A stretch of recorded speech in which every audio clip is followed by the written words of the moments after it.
Hey everybody, how you doing? We're getting ready to make some buttermilk garlic chicken. And it's just a very simple little recipe and things to do just to make your chicken better. And one thing you're going to need, if you don't have a meat mallet to tenderize meat, you can get a little wood one that's not very expensive all, or you can get one like this. It's not real heavy, but you know, it does a good job. And you're going to need some chicken breast. And I went to Kroger and bought a big pack of chicken breast because I made this yesterday thinking I'd have plenty left over for Robert this week.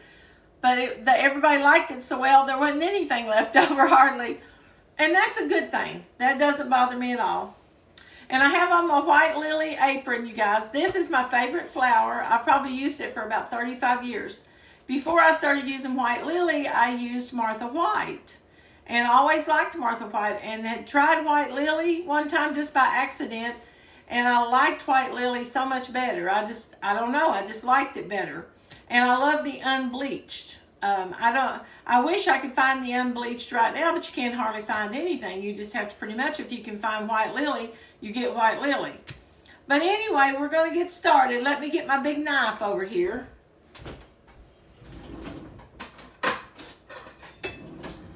You need a good sharp knife when you're doing this, because if you cut chicken into thinner pieces and tenderize it a little bit and then soak it in the buttermilk and the garlic, it is much more tender and it cooks quicker.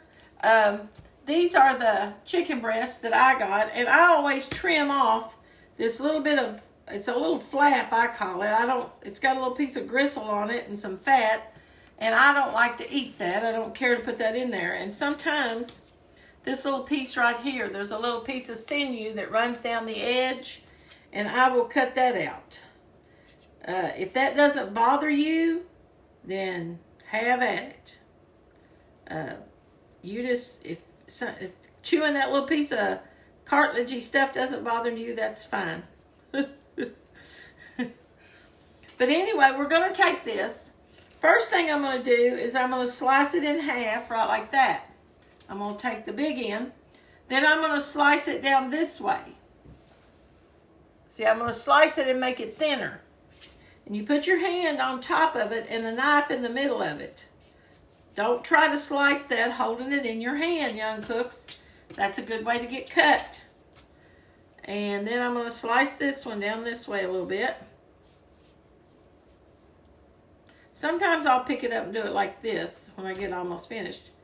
Now, I have 4 pieces there, and I'm going to do one more big breast. If you can find a bigger breast, it works better on this. It's easier to slice them up and everything. And I'll get that little flap off there again. I got a little bit of sinewy stuff, but not too bad. Let's try it this way this time. I'm going to go ahead and cut it in half, and then I'm going to slice it in half again.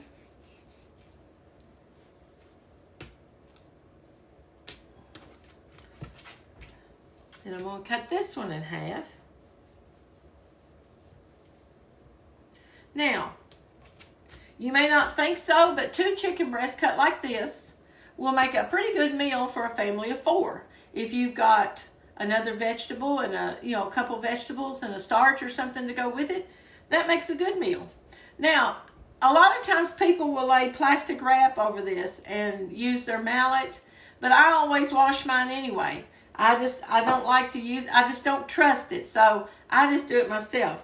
And you take the end with the little prong, stick it up, and you pound the chicken a little bit. Now, you don't want to pound chicken to death because breaking down the muscle tenderizes it. But if you beat it too much, then you're going to cause it to be tough. So you have to learn to just pound it out a little bit on each side. This also lets the buttermilk kind of seep in the chicken to tenderize it even more. That piece there is kind of thin. Now you turn it over And you do it again. You do it on this side. When you finish this, though, if you're a young cook, I'm sure most of you older cooks know this, but if you're a younger cook and you're just learning how to cook, anytime you cook with chicken, always go back and clean around your area well with soapy water or a bleach spray or something, because you don't want any splatters of chicken around on something that you didn't get up. Now, just pound them out. This is kind of like making a chicken steak.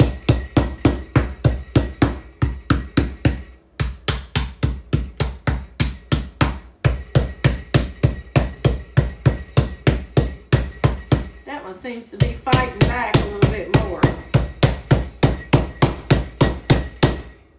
Now, I'm going to lay that in the sink. And I'm going to scoot this over a little bit. Let me wash my hands.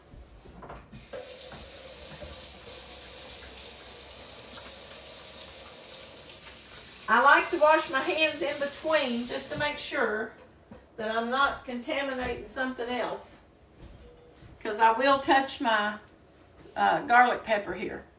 I don't know if you all have access to this. I buy this at the Amish stores in Casey County, Kentucky. And they keep a good supply of all kinds of spices and things that you can't hardly find anywhere else. And this is garlic pepper. And it has big granules of garlic in it. If you look at it there, it's not a powder. And you can, when you open that up, you can smell the garlic. And if you like garlic, you'd love this. I put this in lots of things. You can put this in cream sauces. You can put it in chicken. You can put it in stews or soups or anything that you like garlic and pepper in. But because it has these big old granules in it, you can see how big these granules are. Because it has these big old granules, it works so much better.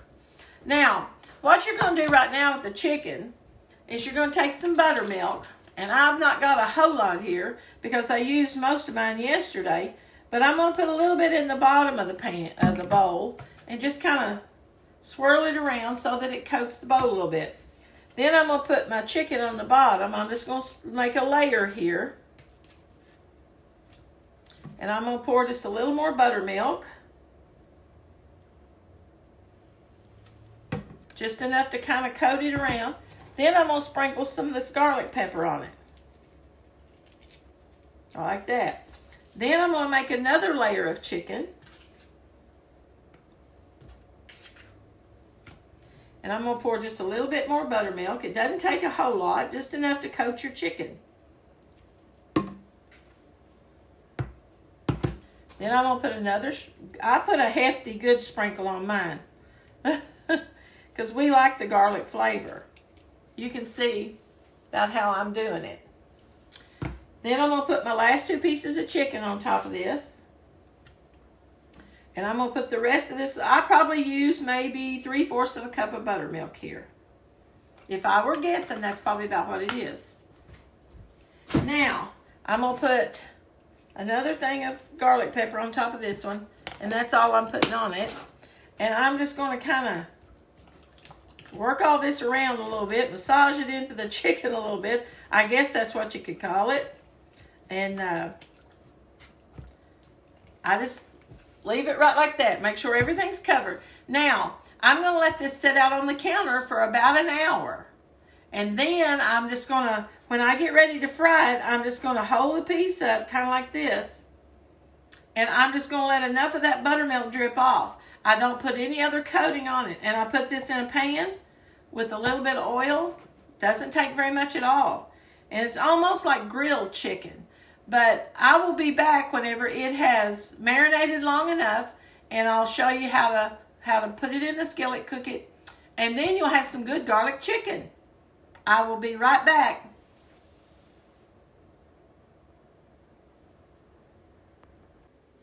Okay, guys, we're ready to start cooking the chicken. It's still here in the buttermilk, and it's been about an hour. So now I'm going to put just a little bit of oil in my skillet. I'm going to turn you all around this way so you can see what's going on. Try to get you just a little bit closer and hopefully turn you down just a tad It's hard to get this thing to go down sometimes. Okay, now I'm going to put my skillet on high for just a few minutes till it kind of warms up. And I'm going to put just a little bit of oil in it. As you can see, I didn't put very much. And I've got a lid out here because I do put a lid on mine when I cook it. It holds in the steam and it helps it cook quicker. It makes it juicier. So, and another thing, if you all are kind of iffy about whether chicken's done, get you a digital thermometer. You can take the thermometer and you push it into the thickest part of the chicken. And if it reads 165 to 170 degrees, it's done. Overcooking chicken breast makes them very dry and not very palatable. So try not to overcook your chicken and make it so dry that it's just not good to eat. But I'll kind of show you how this works in just a minute. It's not hard to use at all. And I think I gave about $9 or $10 for this. I'll lay that right there on my plate. Now it's starting to get hot here, so I'm going to turn it down just a little bit. And I don't normally like to wear an apron, but when it's going to splatter and I've got on a good top, I usually will put an apron on or something, an old t-shirt over me. If I'm not videoing, I probably just put an old t-shirt on. I probably use my crazy, yucky clothes. Just to be honest, I mean, I'm just being honest. I hate to be all constricted trying to cook, and an apron constricts me. It hurts my neck. If Robert's here, he pins these down in the back where it keeps my front covered, but it's not pulling down on my neck. But anyway, someday you guys will get old and you'll see what we mean. Okay, now I'm going to take my chicken breast out, and I'm going to use this tongs here so that I don't get my hands all covered in chicken.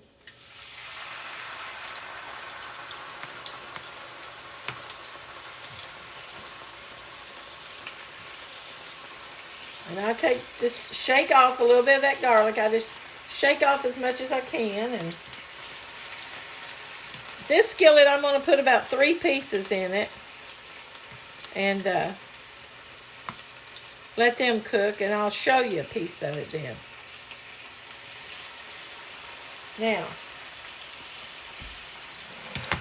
you might want to add just a little bit of salt. Just whatever you like. Now, let me see here. I got one little thing wanting to flap up there. Now, I'm going to put my lid on the chicken, and I'm going to cook it for about 2.5 minutes on this side. 2.5 to 3 minutes. And I'll be right back when I get ready to turn it.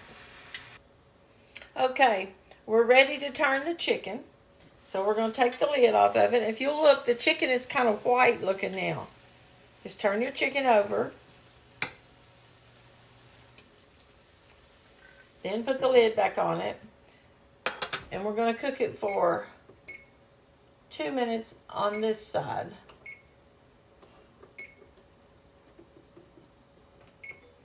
If you let your chicken sit out on the counter, one thing you can do too is warm your buttermilk just a little bit. Put it in the microwave and warm it till it's just warm.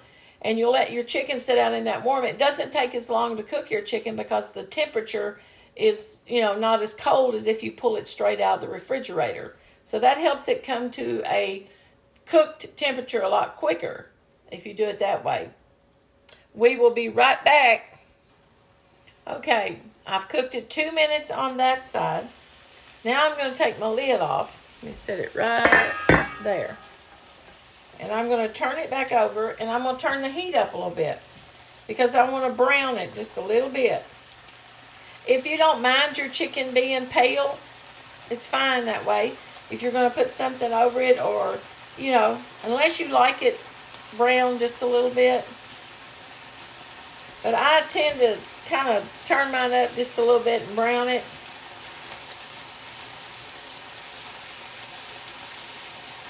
And then I'll stick this in. You turn this little button on. And let's see, this is the thickest piece, I think. Okay, it's 171. So see, it's done.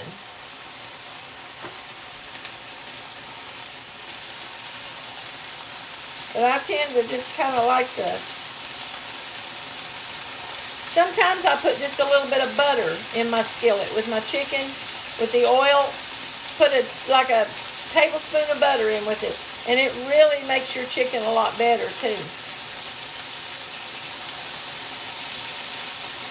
This is why I have the apron on, because chicken splatters so bad. But it usually doesn't take it too long once you turn the heat up to kind of brown it just a little bit. Okay.